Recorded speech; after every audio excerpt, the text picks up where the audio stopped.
Olá, meus amigos e minhas amigas, começando pela TV Santa Cecília, mais um Ponto de Vista nesta quinta-feira, hoje, já no dia 3 do mês de setembro, né?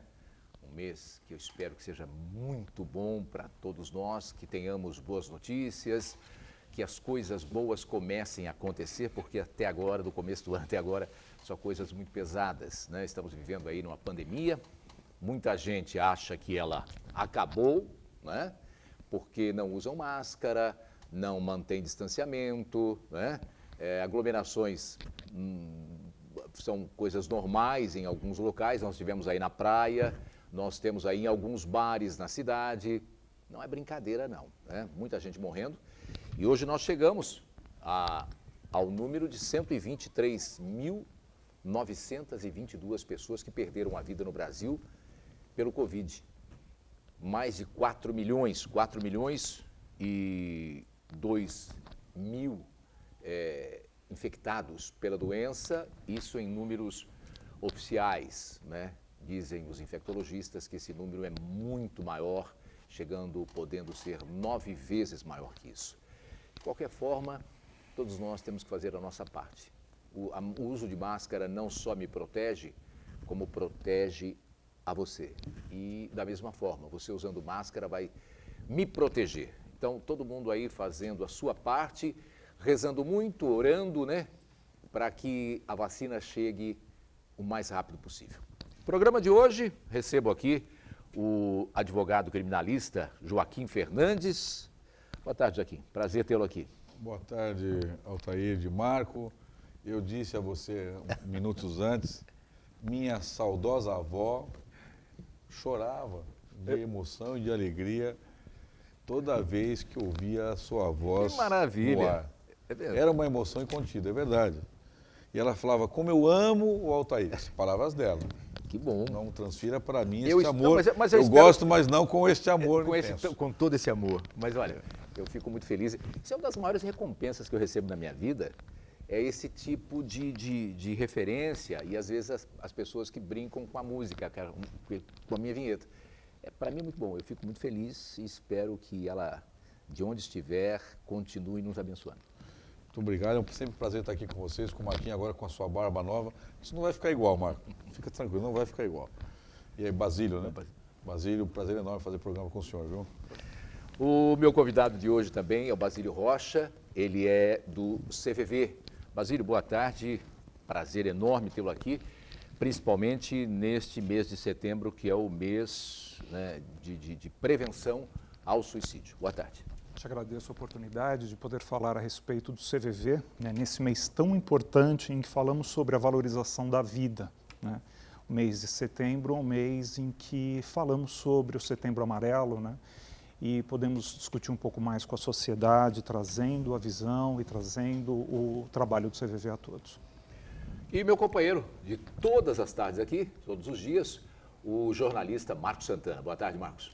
Boa tarde, tudo bem, é possível? O Joaquim, essa tentativa de barba aqui é uma tentativa também de imitar a sua barba depois que eu vi uma foto sua nas redes sociais. É que você parecia o Machado de Assis, então eu falei, opa, vou tentar fazer uma barba semelhante a isso.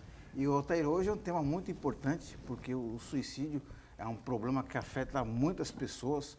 As estatísticas indicam que morre uma pessoa a cada 45 minutos vítimas de suicídio no Brasil.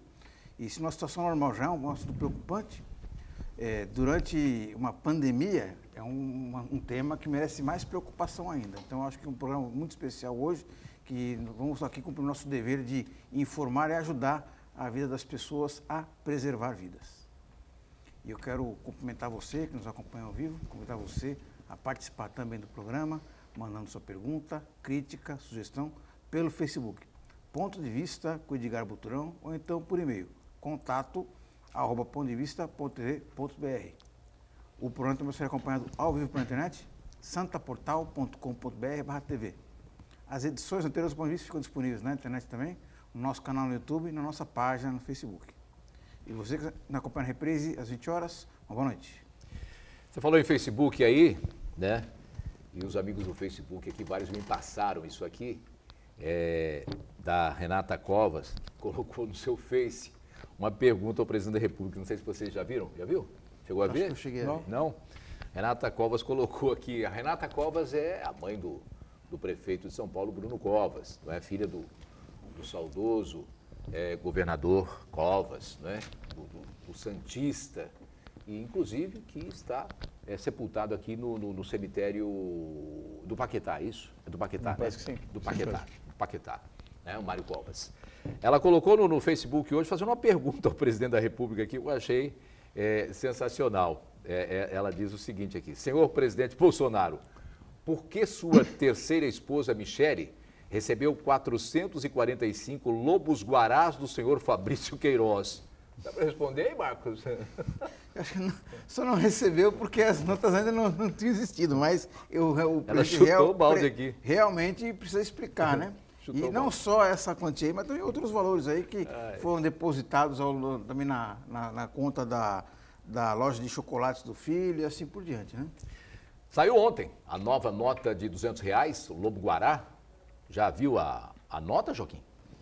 Olha, eu só vi, Altair e telespectadores, eu só vi realmente nos anúncios de páginas sociais, na televisão. Eu não sei se eu teria a felicidade de receber alguma nota de 200. Para trocar de 100 já é difícil, imagina de 200. Né? Que também é possível, aproveitando a brincadeira, aqueles caras que andam com uma nota só, que não pagam nada para ninguém, né? E a desculpa é que não tem troco. O cara só tem uma nota de 200. Agora, então, vai ser um absurdo. Ele né? entra no desespero quando o cara fala assim, não, eu troco.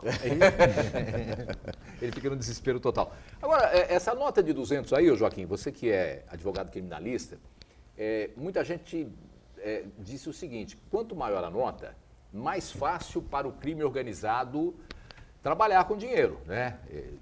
Isso tem fundamento ou é bobagem? Eu acho que tem, mas eu não acho que esse seja... não se criou uma nota de 200 para facilitar o crime organizado. Claro que não. Não penso dessa forma. É que, na verdade, assim, existe um regramento do Banco Central sobre depósitos em espécie. Para vocês terem uma ideia, e serem breve, por exemplo, depósitos sistematicamente, o sujeito recebe na conta dele R$2.000 todo dia, R$3.000, depósitos fracionados, notas que são levadas para depósito, que estejam mofadas, amassadas, com um odor característico, é um identificativo que esses valores podem estar sendo usados pelo crime organizado, para lavagem de dinheiro. Então, realmente eu não vejo isso como...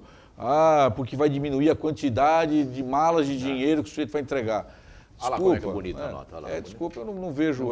Realmente a nota.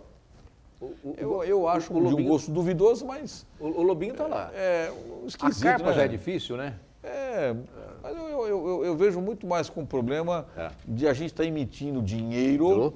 Isso é o que mais me preocupa, é a emissão. Mas será que será que está emitindo nota? Estamos emitindo nota realmente ou estamos trocando? Será que... Dizem os especialistas aí que a emissão de dinheiro brasileiro nesse momento não traria problema nenhum para a inflação, que nós estamos aí numa deflação às vezes. Não sei, né? Não teria esse problema todo, até porque isso já é praticado pelos chineses há muito tempo, desvalorizando seu dinheiro para poder vender. Não é o nosso caso. Sim. Nós não temos essa indústria toda. Mas ao mesmo tempo, muita gente diz o seguinte: quando você começa a elevar o numeral das suas cédulas, é um indicativo de que você está deixando fragilizado o seu sistema financeiro, do ponto de vista inflacionário. Mas ainda acho que só o tempo vai mostrar se é simplesmente criar uma nova cédula ou realmente tem alguma circunstância mal explicada que só o tempo vai poder esclarecer. A nossa menor cédula hoje é de R$2, né? Antigamente nós tínhamos a cédula de R$1. Sim. Tenho saudades dela, mas não tem mais R$1, agora é só R$1, agora é só moeda. E eu não gosto muito de moeda não, mas não tem outro jeito, né? O Joaquim, vamos falar aqui desse mês, setembro, mês de prevenção ao suicídio no Brasil. Isso é no Brasil ou no mundo? Esse mês de setembro? É um evento mundial, mas o Brasil ele tem uma presença muito forte de várias entidades. Tá. E muita gente não fala muito em suicídio, às vezes. Isso deixou por muito tempo, era um tabu, né? e de algum tempo para cá se fala mais em suicídio. As coisas, você colocou isso para a gente no começo, antes de começar o programa, de que essa discussão veio a ajudar muito a discussão para chegar ao problema. Queria que você falasse para a gente hoje sobre esse mês de setembro e sobre o problema, o tamanho do problema que é o suicídio, não só no Brasil, mas no mundo. Então, o CVV ele já atua há cerca de 60 anos, na verdade são 58. Né?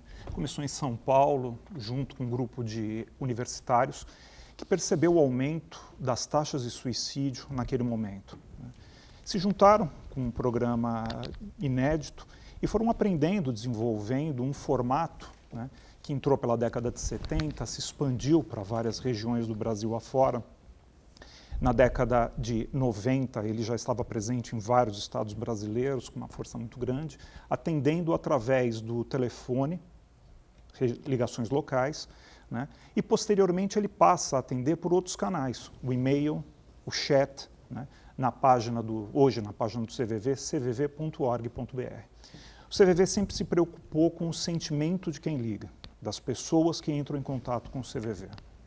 Muitos problemas são colocados, várias situações são apresentadas, mas no final a questão do sentimento daquela pessoa é que acaba sendo o caminho, né, para que a conversa aconteça, para que esse contato aconteça. Você comentou a respeito do Setembro Amarelo, né, é um momento que a gente pode conversar a respeito com a sociedade do nosso trabalho e várias outras entidades que também trabalham nisso. Né? O pessoal da área de saúde conversa com as pessoas passando informação. Né? É muito importante esse canal, esse momento. O suicídio, ele não é um tabu. O tabu, necessariamente, que acontecia no passado, era falar sobre o suicídio. Né? O suicídio ele pode ser conversado, pode ser falado da forma correta, adequada. Né? Isso nós contamos com os profissionais da área de comunicação, nós percebemos que a imprensa ela tem feito um papel muito importante, ela tem acompanhado a evolução da sociedade, dando espaço para que isso aconteça, que essa discussão aconteça. Né? No passado existia um grande problema e medo que falar sobre suicídio pudesse ativar determinados gatilhos. Hoje nós entendemos que falar sobre suicídio de uma forma adequada, né? De uma forma em que se mostre para as pessoas que o suicídio ele não é uma coisa isolada apenas dela, que ela pode encontrar apoio em entidades médicas, das áreas de saúde mental, através de amigos, né? E simular um pouco, diminuir essa situação, fazer com que as pessoas procurem auxílio. Né? O CVV ele se disponibiliza durante 24 horas, né, por dia, 7 dias por semana, ele está à disposição para pessoas que queiram ligar e conversar com a gente. Você me falou de um número, aqui no Brasil, a cada 40 minutos uma pessoa comete suicídio e no mundo a cada 40 segundos, é isso? Sim, números imensos, absurdos. São os números oficiais, né, do governo brasileiro. Essas informações elas servem, né, para as pessoas terem uma ideia do tamanho do problema. Né? Pessoas de todas as idades, todas as classes sociais, todos os sexos, elas passam por situações como essas. Né? Então, falar a respeito, né, do sentimento, procurar ajuda no momento necessário é muito importante. Né? A pessoa ela não necessariamente precisa ser um profissional para poder acolher aquele que sofre. Né? Uma pessoa no dia a dia que detecta um amigo, que detecta um parente, né, ela pode se dispor a conversar de forma aberta, estar presente, ouvir o que aquela pessoa tem a dizer. Né? E muitas vezes aquela pessoa que procura esse auxílio, ela não está procurando alguém que resolva a solução. Às vezes a pessoa até sabe como ela pode resolver o problema dela, seja qual for, mas ela quer desabafar, ela quer diminuir aquela tensão, ela quer chegar num momento em que ela consiga optar pelo que é melhor para ela. Então qualquer pessoa pode estar disponível, ouvindo, falando, né, acolhendo. Esse acolhimento ele é muito importante. Ô Joaquim, todos nós temos aí, infelizmente, né, acho que todos nós temos alguém muito próximo da gente, um amigo, até um parente, que tenha cometido já um suicídio, né? É um assunto seríssimo, né? Você sabe que é um assunto que eu, curiosamente, eu sou um apaixonado pela psicanálise, né? Sou um leitor ávido e voraz de psicanálise. Então, vira e mexe você se depara com esses assuntos de suicídio. Você sabe que ao longo do tempo, né, mais ou menos, você tem o suicídio, ele era uma circunstância um tanto delicada. Lá nos primórdios ele podia ser um ato de heroísmo, né, de extrema demonstração de heroísmo, dar cabo à própria vida. Ele evolui para um sentido de covardia, né, porque só o covarde vai tirar cabo da sua vida com receio de enfrentamento das questões do mundo e da sua vida. E mais recentemente a gente começa, pelo menos essa é a minha visão, obviamente nós estamos aqui com um técnico que pode me desautorizar se eu estiver falando uma grande besteira. E nos dias de hoje a gente está vendo que o mal da alma, né, o sujeito, a depressão, a pressão de ter as coisas, de se mostrar feliz permanentemente, de ser um sujeito que tenha tudo, que transpareça a felicidade, isso vem consumindo o ser humano. O ser humano vem sendo consumido por uma circunstância de ter que mostrar para os demais, mesmo que ele não esteja feliz, mesmo que ele esteja deprimido, ele tem que demonstrar que ele está bem. E eu vivenciei isto num processo criminal, me permito rapidamente fica à vontade. dizer, marido e mulher se desentendem, trocam agressões físicas com faca, os dois saem feridos. Muito bem, eu converso com o marido, quem eu ia defender, e acabei defendendo, e ele dizia, doutor, aquele dia ela tomou não sei quantos Rivotril, ela queria se matar, eu fui tentar impedir, uma história que aparentemente parece ser de advogado, mas não é. E nós levamos ao juiz, pedimos o histórico dela médico, 5 tentativas de suicídio até aquela. Eis que, acho que processo andando, em 2016, final do ano, 23, 24 de dezembro, recebo a ligação do filho. Liga para mim e fala, doutor, eu não sei nem por que eu estou ligando para ti, ele falou para mim. Minha mãe acabou de se suicidar. Tomou uma série de medicamentos, deitou-se na praia da Biquinha, em São Vicente, e acabou morrendo. Então, veja, e quando você olhava as redes sociais dessa senhora, ela era a demonstração inequívoca que a felicidade estava com ela. E não estava. Então, esta pressão que está acometendo, inclusive os jovens, há um enorme aumento de suicídios infanto-juvenis por causa dessa pressão. Ele tem que ser alguém, ele tem que se agregar ao grupo, ele tem que transformar, a sua vida tem que ser um mar de rosas. E isso está levando, e graças a Deus, existem grupos como o CVV, que tem um jingle ou um slogan sensacional, né? CVV Boa Noite, né? Isso ficou marcado para mim desde sempre, que está querendo ouvir sem a crítica, ouvir o desabafo de alguém sem dizer, mas você apareceu no Facebook, você está no Instagram. Não, ouvir aquele amigo que hoje está cada dia mais difícil. Antigamente nós tínhamos um amigo de fé para conversar, para falar, eu tenho ainda, graças a Deus, tenho, mas hoje nós não temos. Está difícil, os tempos mudam muito. Essa é a questão que o Joaquim, o doutor Joaquim colocou aqui, ô Basílio, da pressão, né, do mundo moderno, quer dizer, o mundo cada vez mais moderno, cada vez exige mais de todos nós. Isso é um gatilho, né? O CVV, ele já há cerca de 58 anos, como comentei, ele trabalha com a emoção das pessoas, né? Então a gente percebe que a pressão das pessoas, elas levam a cada vez mais procurar entidades como o CVV e outras que dão esse tipo de suporte e apoio. De ouvir. De ouvir. O CVV, ele não diz se está certo, se está errado, se pode, se não pode, ele ouve, é isso? Exatamente. É um ouvinte. O voluntário do CVV, ele acolhe. As pessoas ligam para o CVV, primeiro, elas não precisam se identificar, né? Então, quando a pessoa liga para o telefone 188, de qualquer lugar do Brasil... Isso é nacional agora, né? Exatamente, é nacional. Gratuito. A pessoa pode ligar de um celular que não tenha crédito. Vai cair em algum lugar do Brasil, né, um atendente do CVV vai falar com ela. Primeiro, a pessoa não precisa se identificar. Existem ligações em que nós recebemos que a gente não consegue nem detectar se a pessoa é um homem, se é uma mulher, se é uma criança, se é alguém de mais idade, às vezes uma voz fraca no telefone ou não, né? Existem várias situações, não há uma situação única. As pessoas, elas acabam se sentindo acolhidas principalmente por anonimato, né? Quando a pessoa expõe o problema dela, muitas vezes ela aguarda que alguém vá fazer uma orientação, porque ela está acostumada, Sim. que ela vai receber algum tipo de conselho, mas isso não acontece, né? A gente entende que a pessoa ela tem condição dentro dela de procurar o que é melhor. Não vai ser numa conversa, muitas vezes, de 20 minutos com um voluntário, que o voluntário vai conseguir falar alguma coisa. Até porque os voluntários do CVV são pessoas comuns do dia a dia. Não necessariamente eles têm formação na área de saúde. Sim, psicológica, né? Né? São pessoas que são maiores de 18 anos, elas são capacitadas através de um curso, depois, durante um período, elas são monitoradas no telefone 188, elas ficam atendendo pessoas no 188 com monitoramento, e aí sim elas ingressam no trabalho do CVV. Então, essa situação dá um grande conforto para quem está do outro lado, né? Isso é importante.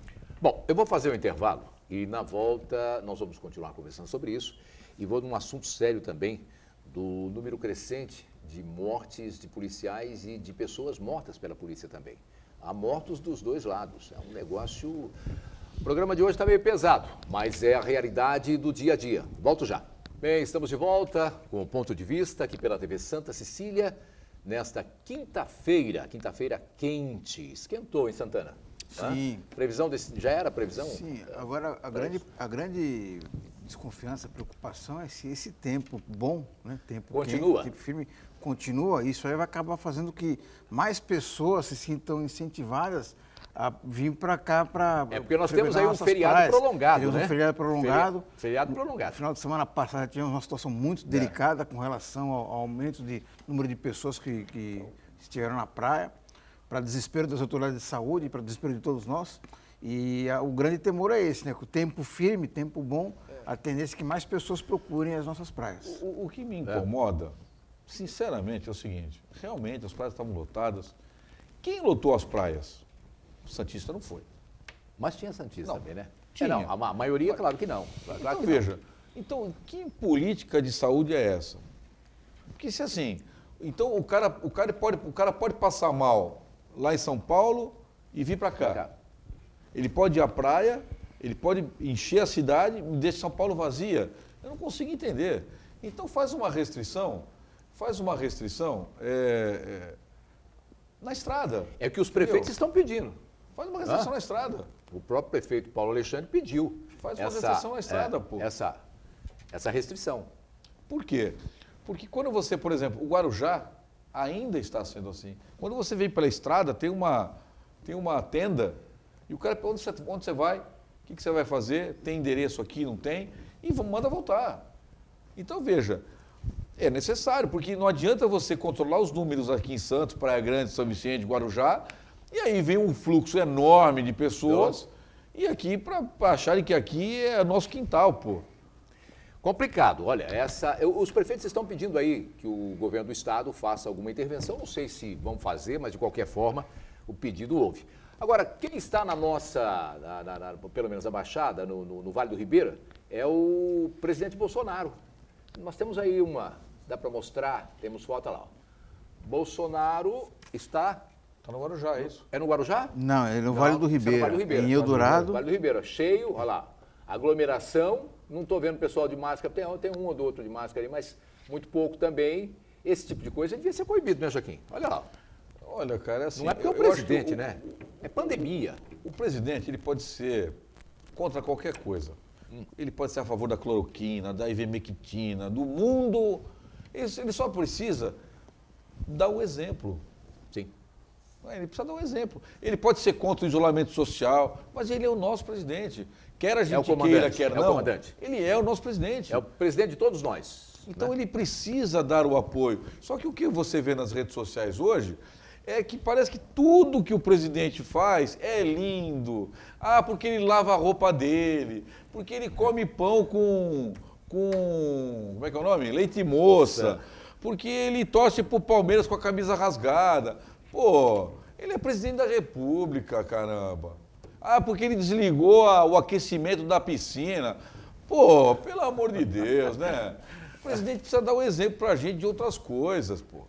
Pois não, Santana? Pois é, a gente comentou rapidamente ontem aqui que na prática o presidente, quando ele age dessa maneira, ele se comporta como o tiozão que tomou umas a mais no boteco da esquina e fica falando um monte de impropérios, né? Ele esquece a importância do cargo que ele ocupa. E mais do que isso, ele comete ilegalidades, porque ontem ou na terça-feira, ele fez uma fala sobre incitando a desobediência civil, dizendo que a pessoa pode não querer se vacinar, quando na prática ele mesmo assinou uma lei que, obrigando as pessoas a se vacinar. Ele não viu que ele estava assinando. E mais do que isso, ele como autoridade máxima da nação, ele nega a importância do projeto vacinal brasileiro, que é muito eficiente, há décadas que ele é muito bom, e que a decisão da pessoa se vacinar ou não pode ser uma decisão individual. O interesse coletivo tem que sempre se sobrepor ao interesse,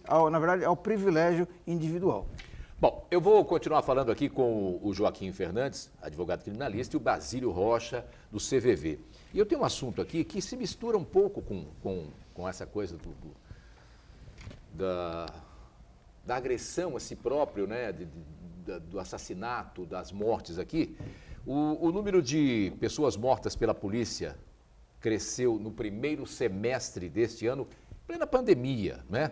Assassinatos de policiais também cresceram. Para ter uma ideia, houve morte pela polícia de 7%. No mesmo período do ano passado, 3.148. Desculpa, no mesmo período do ano passado, 2.954. E agora, 3.148. 3.148 agora contra 2.954 do ano passado. Aumento de 7%. Agora, o aumento de morte de policiais foi maior.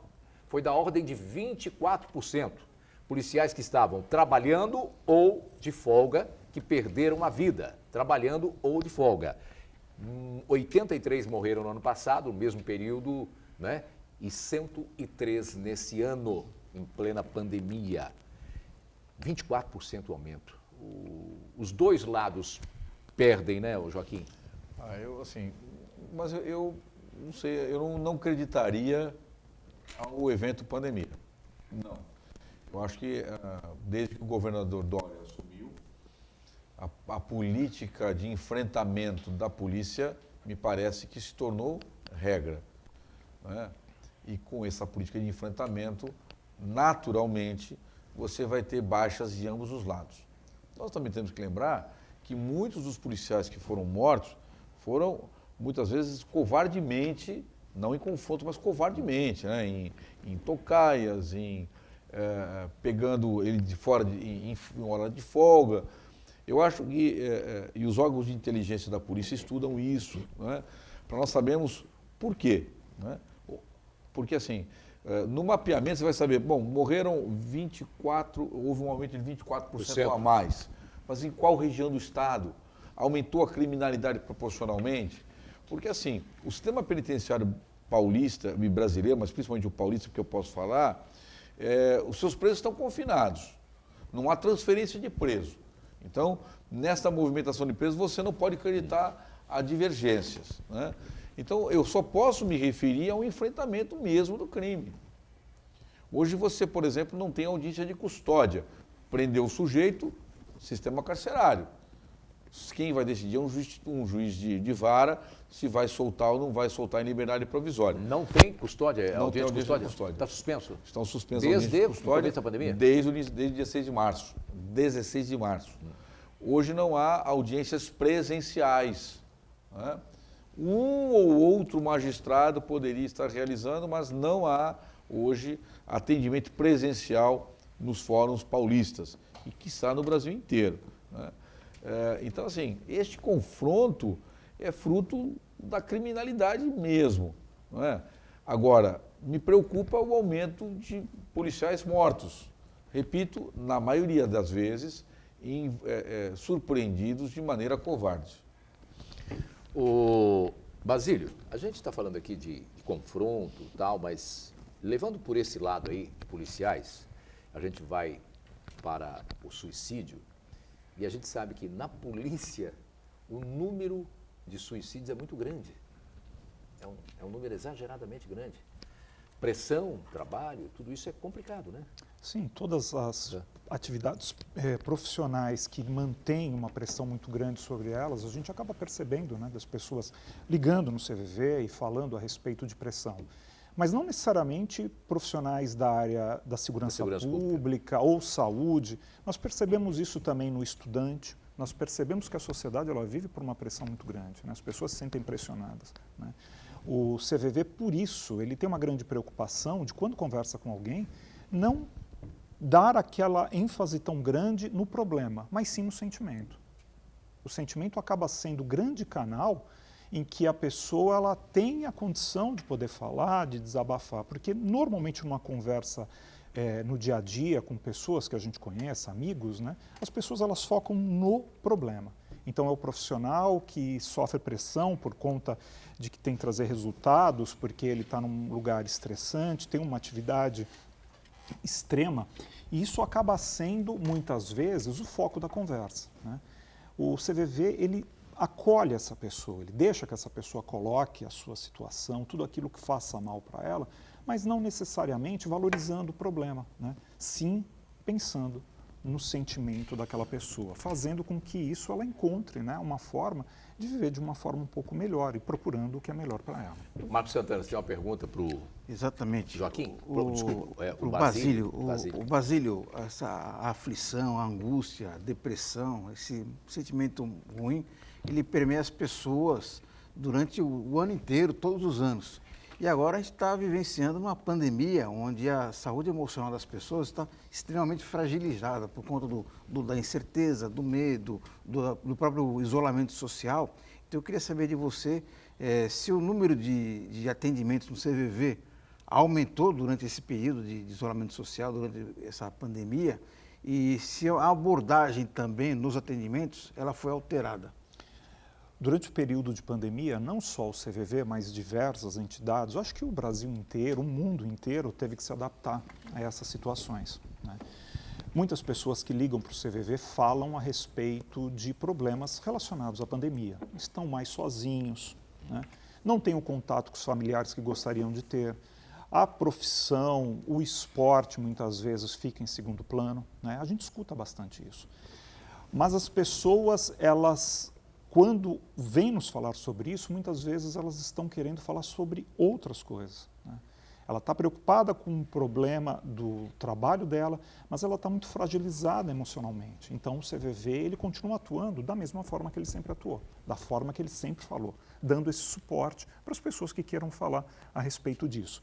E o CVV, por outro lado, ele se adaptou, né? Ele teve que se adaptar a esse momento, né? Assim como muitas entidades, todas as atividades profissionais, o CVV é um trabalho voluntariado, mas é muito profissional nesse ponto, o CVV se adaptou para conseguir continuar atendendo com a mesma qualidade e tendo a quantidade de voluntários suficientes para dar conta dos... São quantos no Brasil? Hoje nós somos cerca de 4 mil voluntários. 4 mil. Eu me lembro há algum tempo que as pessoas tinha um posto em São Vicente, tem um posto em Santos, do CVV, e os voluntários atendiam a chamada local, quer dizer, você ligava para um número, você que é de Santos, ligava para o posto aqui de Santos, conversava com as pessoas. De São Vicente ligava para lá, de outras cidades podiam ligar para cá.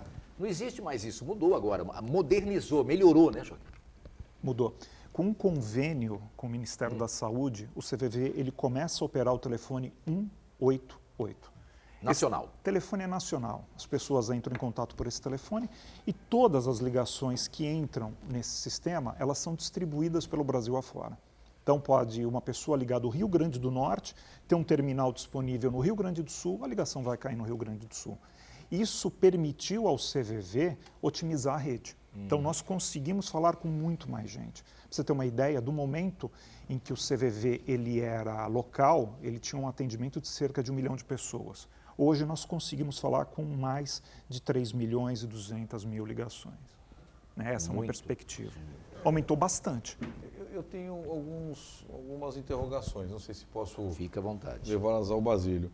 Basílio, o CVV tem alguma estatística dos maiores problemas ou de quais, num ranking de problemas, as pessoas ligam para o CVV para ter esse aconchego, para ter esse acolhimento?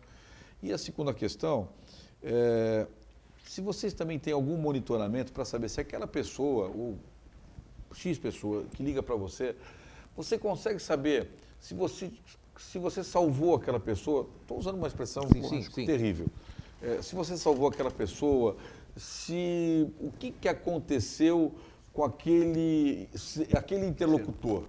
O retorno. Qual o retorno? Como é que você vai ter esse feedback do cara perguntando, e aí, você se jogou, não se jogou? O cara morreu, não morreu? Não, assim, desculpa, não tem, às né? vezes é meio drástico falar, mas é porque eu gosto de falar assim de maneira bem direta. Como é que é? Como é que funciona esse negócio? Interessante.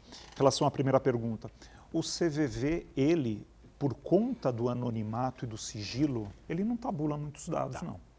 Então, muitas vezes, as pessoas ligam por problemas diferentes e o voluntário não tem essa preocupação de entender exatamente qual é aquele problema, né? Okay. Há o acolhimento, o problema a pessoa expõe, mas a questão de ter esse tipo de informação, não. Às vezes a gente não tem nem a condição de saber se era um homem ou uma mulher ligando para a gente, né? O máximo que o voluntário ele faz é o seguinte, anotar se a ligação ela aconteceu, se não aconteceu, né? Para no final do dia ele ter uma ideia de quantas ligações ele recebeu. Então, não se pode falar necessariamente a respeito de um problema específico ou que os que mais ligam, menos ligam. Posso te dizer que muitas pessoas que ligam para o CVV falam de solidão. Muitas pessoas falam de tristeza. Mas como também muitas pessoas falam de outros assuntos. Violência, insatisfação, né? Desconhecimento de como aquele mundo que se apresenta ele interage com ela. Muito acontece isso, né? E em relação à tua segunda pergunta... Que é o retorno. O Como é que retorno. você sabe que aquilo ali deu certo, não deu?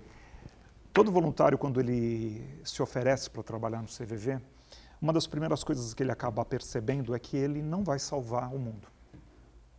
Isso é importante. Ele está à disposição. As pessoas ligam para ele e usam aquele voluntário como uma ferramenta, muitas vezes. A pessoa se salva dos problemas dela. O CVV dá condição para que as pessoas consigam se ouvir, que as pessoas consigam falar, que as pessoas se sentem respeitadas, que as pessoas encontrem um momento importante. Muitas pessoas que nos ligam em momentos muito difíceis, elas falam, né, da ideia de passar, de não mais continuar vivendo, de encerrar a vida, né? E depois de uma conversa, elas falam, olha, me sinto melhor, eu vou repensar, eu vou ver o que eu faço, né? E tem uma situação bem interessante que pessoas ligam depois de um determinado tempo, não necessariamente caem com o mesmo voluntário, porque cada vez caem num voluntário diferente, falam, olha, há um ano atrás eu liguei para vocês e eu estava muito mal. Conversei com um voluntário, com o voluntário X, que é de tal cidade, eu posso falar com ele? Olha, é difícil você conseguir falar com ele nesse momento. Então, se você puder, fala para ele que naquele dia que eu conversei com ele, depois que eu desliguei, eu consegui pensar um pouco melhor. Eu fui buscar a ajuda de um profissional da área do direito, que me deu uma solução, profissional da área médica. Eu consegui falar com a minha família a respeito de uma demanda que nós tínhamos e conseguimos resolver isso. E hoje eu queria ligar para vocês para falar o seguinte, vocês me deram a oportunidade de repensar algumas coisas e não cometer aquele ato, que na minha cabeça era alguma coisa viável, era alguma coisa que estava no extremo. Que bom, mas e se o voluntário que atende uma pessoa, ele realmente percebe que a pessoa de fato está muito convicta e que vai querer acabar com a vida dela? Qual que é o procedimento? É a pergunta do Eduardo do Boqueirão. Qual que é o procedimento?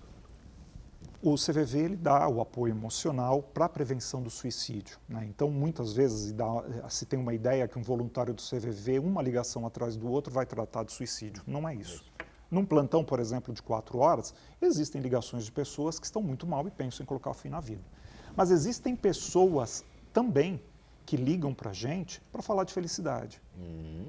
A pessoa mora numa cidade, está trabalhando em outra, e a esposa acabou de ter o filho naquela cidade que ele mora.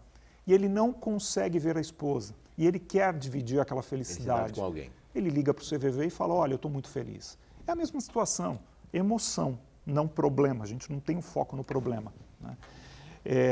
O que acaba acontecendo quando uma pessoa que está muito mal liga para o CVV para falar a respeito que ele pretende se matar? A primeira coisa, a gente se põe à disposição para conversar com aquela pessoa.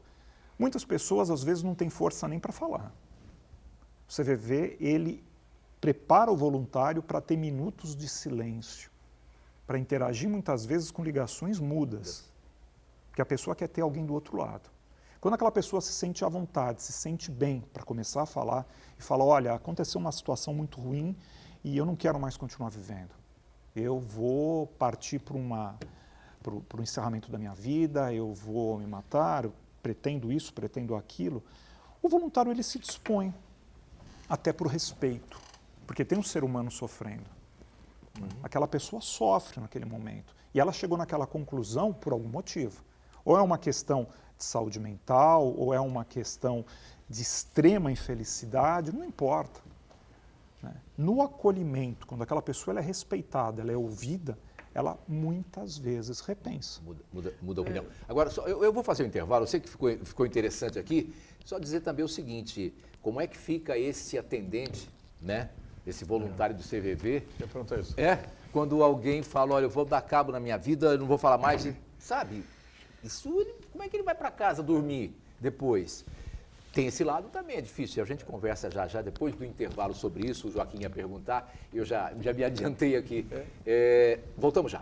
Estamos voltando com o ponto de vista de hoje, desta quinta-feira, recebendo o advogado criminalista Joaquim Fernandes e o Basílio Rocha, voluntário do CVV. E o Basílio falava que essa pergunta que eu fiz aqui, que você ia completar, né, Joaquim? Isso, eu ia perguntar assim, nós falamos, obviamente, das pessoas que ligam, etc., mas como é que é a carga emocional do atendente? Não sei, 4 horas um plantão, não sei qual é a escala, mas 4 horas ele ouvindo X número de ligações, talvez mais de uma dezena.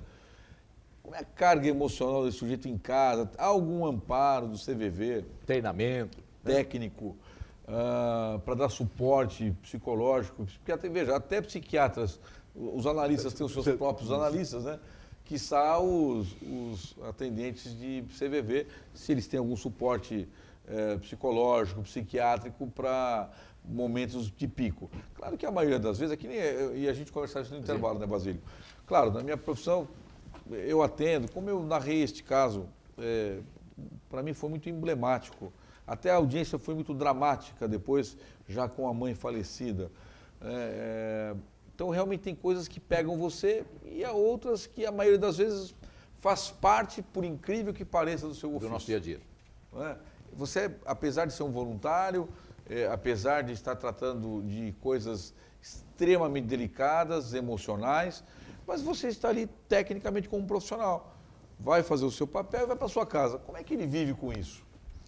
O voluntário do CVV, ele recebe um treinamento durante um bom período, né, de como conseguir lidar com as situações que mais se apresentam ao telefone, né? E se apresentam todos os tipos de situações, né? São pessoas que sofrem e querem conversar. O voluntário, a primeira coisa que ele acaba entendendo é aquilo que a gente já falou, o problema e o sentimento. Quando o foco é no sentimento, fica muito mais fácil lidar com o problema. O problema, muitas vezes, eu termino o plantão e não consigo lembrar de que tipo de problema que me foi colocado, mas eu consigo lembrar do sentimento daquelas pessoas que me falaram comigo, né? Então, isso fica um pouco mais fácil. É lógico que existem algumas situações que elas são extremas. São situações que no dia a dia, por exemplo, eu na rua, não dentro do CVV, se acontecessem comigo, eu ficaria abalado. Mas dentro do CVV, a gente se prepara para isso.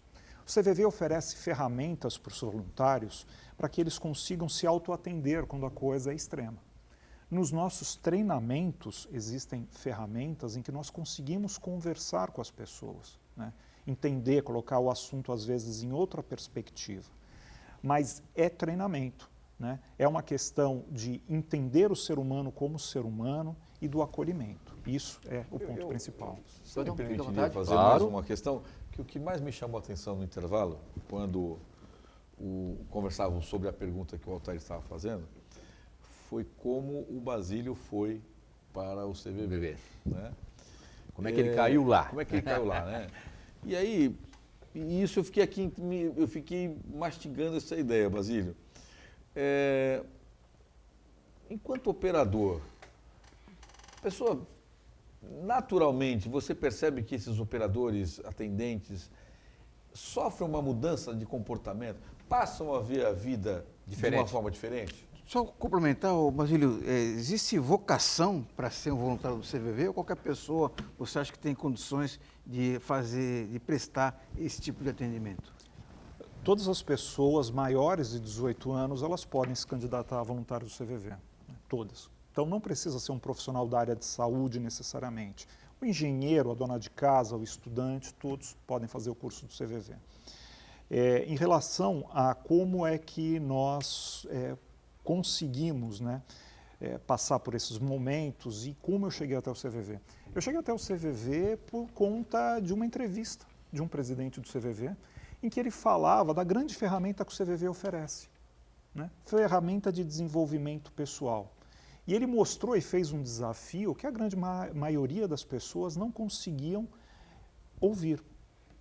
As pessoas, por exemplo, competiam por desgraça. Então, um fala, olha, eu estou doente, o outro fala, eu estou com câncer, e o outro fala, eu estou morrendo. Não ouve. Então, a partir do momento em que estamos à disposição das pessoas, nós conseguimos dar essa condição para eles. O CVV ele oferece essa riqueza de conhecimento lá dentro. São cursos, são treinamentos, né? O CVV ele tem um conhecimento muito grande adquirido ao longo desses 58 anos. E isso o voluntário, em primeiro momento, ele recebe nos 3 primeiros meses, mas por um trabalho contínuo ele tem esse desenvolvimento, né? E muda a forma de conversar na rua. Quer dizer, você melhora então. Você sentiu que você melhorou muito depois disso, então? Eu posso como dizer que eu pessoa? mudei bastante. Bastante? Sim, empático, a empatia. Empatia. Eu sempre tive uma condição muito mais racional de análise do mundo. Hoje, quando eu converso com uma pessoa, eu tento escutar primeiro o problema que ela está passando, que ela está conversando, isso na rua, no dia a dia, o cara reclamando que o ônibus não passou, deixou de passar. Mas de onde vem aquele sentimento? Por que uma pessoa fica sentada feliz esperando o ônibus e o outro não está tanto, né? E é o momento da gente conversar com essas pessoas. Isso acabou mudando muito em mim. Eu realmente me sinto diferente nesse momento. Olha, para você que quer ser aí um voluntário do CVV, o Joaquim, como é que a pessoa faz? Joaquim, desculpa, o Basílio. Não, tudo bem. O CVV ele tem Trocando programas para novos voluntários, né, que acontecem de tempos em tempos, normalmente 2 vezes por ano. Isso para os postos, o posto de Santos, o lugar onde os voluntários se reúnem, né, 2 vezes por ano. Mas existem também atividades que podem acontecer nacionalmente. Então, através do site cvv.org.br, a pessoa pode entrar, existe um formulário, ela põe as informações, né? Olha, eu quero ser voluntário de um posto do CVV para atender o telefone 188. O posto mais próximo vai entrar em contato com ele no próximo treinamento, no próprio programa de seleção de voluntários e vai se oferecer. Ou então no trabalho virtual, no trabalho em que as pessoas, à distância, desenvolve, né, via internet, algum tipo de atividade relacionada ao CVV. Também ela vai ser chamada e vai ser convidada para um treinamento virtual. Ô Joaquim, eu queria, antes de ir para o final do programa aqui, né, a gente tem poucos minutos para terminar o programa, falar com você aqui, ou te ouvir aqui de um problema que está acontecendo aí, que é o desmantelamento, né, da Lava Jato. Porque hoje 7 procuradores, a partir do Dallagnol, né, do Dalton Dallagnol, que ontem se desligou, e me parece que é o doutor Alessandro, que vai substituí-lo. Alguns procuradores de São Paulo, 7 deles disseram que não têm condições de continuar com a procuradores da Lava Jato, porque tem incompatibilidades insolúveis com a procuradora natural, que é a Viviane Oliveira Martinzes. Queria que você falasse sobre isso. É o fim da Lava Jato? Vai acabar a Lava Jato? Cara, na verdade é o seguinte, a Lava Jato, ela está numa crise institucional, inclusive. E ela está mostrando também que pecados foram cometidos ao longo da Lava Jato. Excessos. Eu diria pecados. Pecados, mais que isso, então. Eu diria pecados. Mais que excessos. Diria mais, fica muito evidente, e é que quando eu vou falar isso, vai dizer que eu sou petista, que eu sou vermelho, que eu nasci em Moscou. Não. Vou falar um monte. Que viúva do Lula. Mas, na verdade, fica muito evidente que a Lava Jato, em determinado momento, está ficando claro que ela estava a serviço de alguma coisa. Isso me parece que está ficando muito claro. As alegações trazidas pelos procuradores de São Paulo pela procuradora que assumiu o 5º ofício da Procuradoria, em relação aos procuradores da Lava Jato, é muito grave.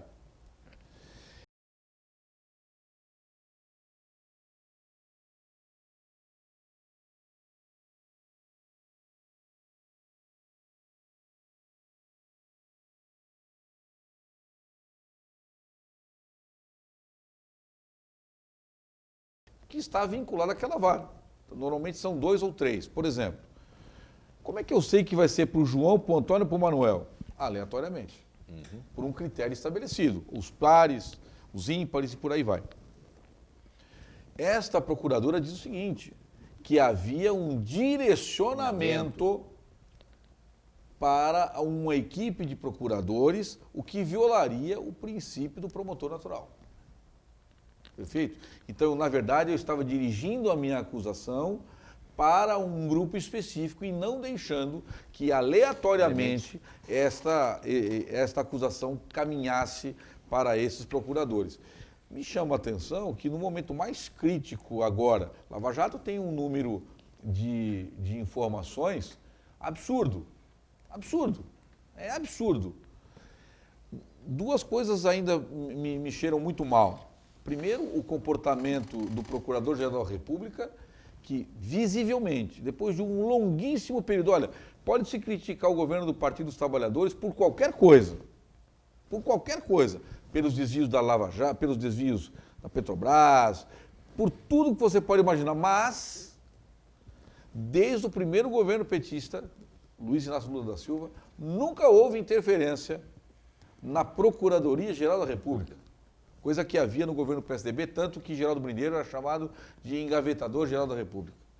Me chama muito a atenção que o Procurador-Geral da República, talvez na ânsia de querer ser ministro do Supremo Tribunal Federal, assuma esta empreitada que não é do governo Bolsonaro só não, é dos partidos do Centrão, que querem acabar com a Lava Jato, que tem os seus pecados, mas tem um grande serviço à nação. Talvez que ela fosse colocada num limite de legalidade, mas me chama muito a atenção, repito, que o Procurador-Geral da República, escolhido à margem da lista tríplice, esteja assumindo um papel de confronto, de atemorização contra procuradores da República a serviço político.